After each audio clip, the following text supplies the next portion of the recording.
Namaskar. A warm welcome to World News, an Indian perspective on All India Radio.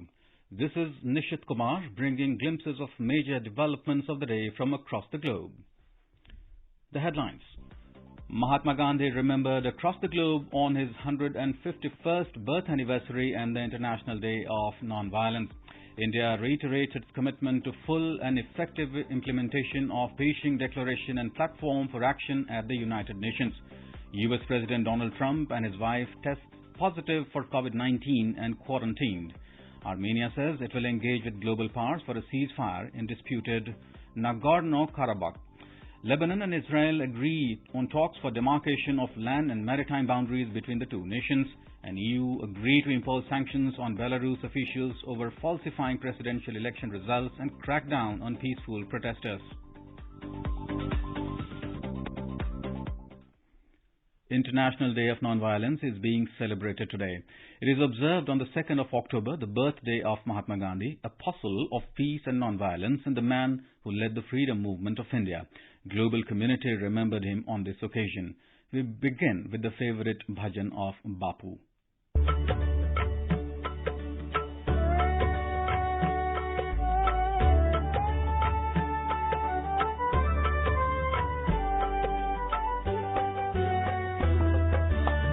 Vaishno भजन तो तेने कहिए जे पीड़ पराई जाने रे. In his message, UN Chief Antonio Guterres said this International Day highlights the remarkable power of nonviolence in peaceful protest.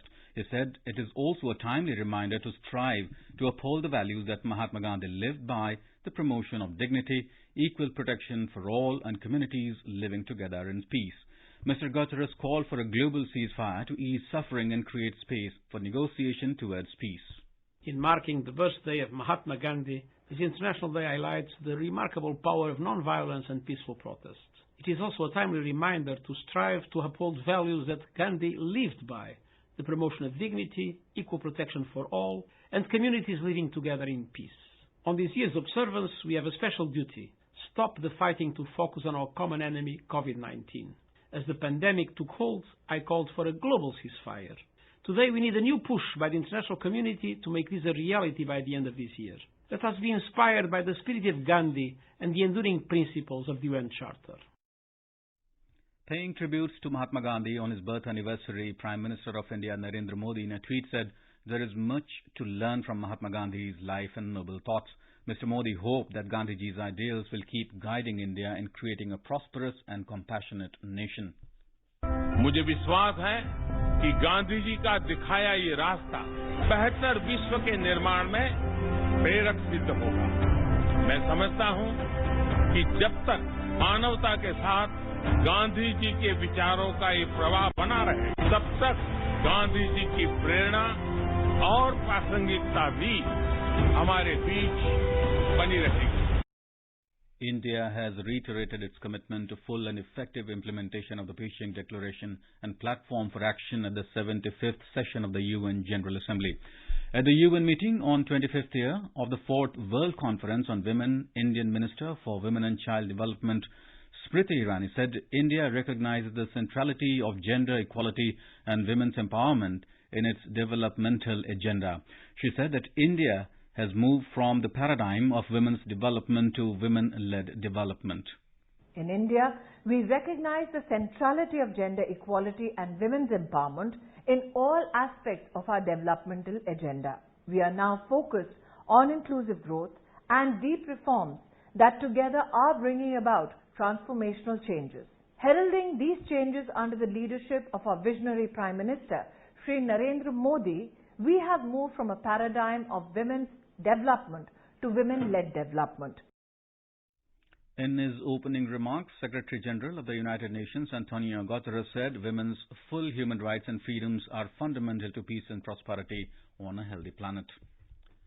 Armenia's foreign minister said on Friday that it is ready to engage with the Organization for Security and Cooperation in Europe, OSCE, for a ceasefire in disputed Nagorno-Karabakh region. Fighting has been raging for the last 6 days in this region. France, Russia and the United States are co-chairs of the OSCE's Minsk group. The group was set up in 1992 to mediate in the conflict between Azerbaijan and Armenians over disputed Nagorno-Karabakh region in the South Caucasus. Lebanon and Israel have agreed to launch talks on the delineation of land and maritime boundaries between the two nations. The talks will begin on October 14th at the premises of the UN Interim Force in Lebanon in Naqoura. Lebanon and Israel have declared overlapping boundaries in the eastern Mediterranean Sea. The resolution of the dispute would allow them to exploit offshore natural gas fields. The neighboring states have technically remained at war since the Arab-Israeli conflict of 1948-49. This is All India Radio giving you the world news. European Union leaders agreed on Friday to impose sanctions on about 40 Belarus officials. They were accused of falsifying presidential election results and leading a crackdown on peaceful protesters. In response, the Foreign Ministry of Belarus issued a statement announcing its own sanctions against European officials. The European Commission President Ursula von der Leyen said on Friday that EU could impose sanctions on Ankara if Turkey continues its provocations and pressures in the eastern Mediterranean. She was speaking at a news conference during the second face-to-face EU summit in Brussels. Tensions rose in the eastern Mediterranean earlier this year when Turkey sent a ship into a disputed area to search for potentially rich oil and gas deposits. Now, let's take a look at the coronavirus updates from around the world. According to WHO data, the number of infected cases has crossed 34.07 million worldwide. The Greek Athletic Federation on Friday said that this year's Athens Marathon, scheduled to take place on November 7th and 8th, has been cancelled due to the COVID-19 pandemic. In South Africa, international flights resumed after more than 6 months' ban on international travel. Australia and New Zealand on Friday announced a partial opening of their borders to travel between the neighbouring countries. India has crossed a landmark milestone by keeping the active cases below the 1 million mark in a sustained manner for 10 days in a row. The number of recovered patients has overtaken the active cases by more than 5 times in the country. Prime Minister of India Narendra Modi has wished for quick recovery and good health of United States President Donald Trump and First Lady Melania Trump. Earlier today, Mr. Trump informed in a tweet message that both himself and wife Melania tested positive for COVID-19. The two have been quarantined. Republican camp is waiting for a quick comeback of President Trump for the campaign. A Baloch political activist has told the United Nations that the culture, language and identity of Baloch people are in danger due to Pakistan's oppressive policies. Munir Mengal, the president of Baloch Voice Association, made this statement during the ongoing 45th session of the UN Human Rights Council in Geneva on Thursday. He accused Pakistan of opting a strategic policy of colonialism and structural discrimination in Balochistan. Moving on to sports, in the Indian Premier League cricket, Sunrisers Hyderabad sets a target of 164 runs for 5 wickets against Chennai Super Kings. In its reply, Chennai Super Kings has scored 55 for 4 wickets in 11 overs as per the latest updates.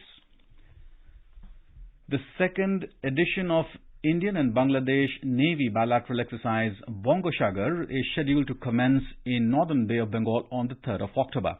The exercise is aimed at developing interoperability and joint operational skills through conduct of a wide spectrum of maritime exercises and operations.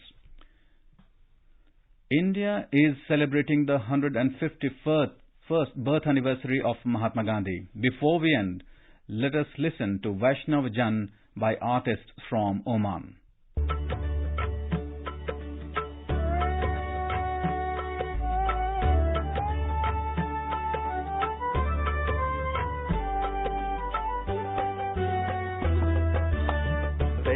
वजन तो तेने कहिए जे पीड़ पराई जाने रे पर दुखे उपकार करे तो ये मन अभिमान नाने रे.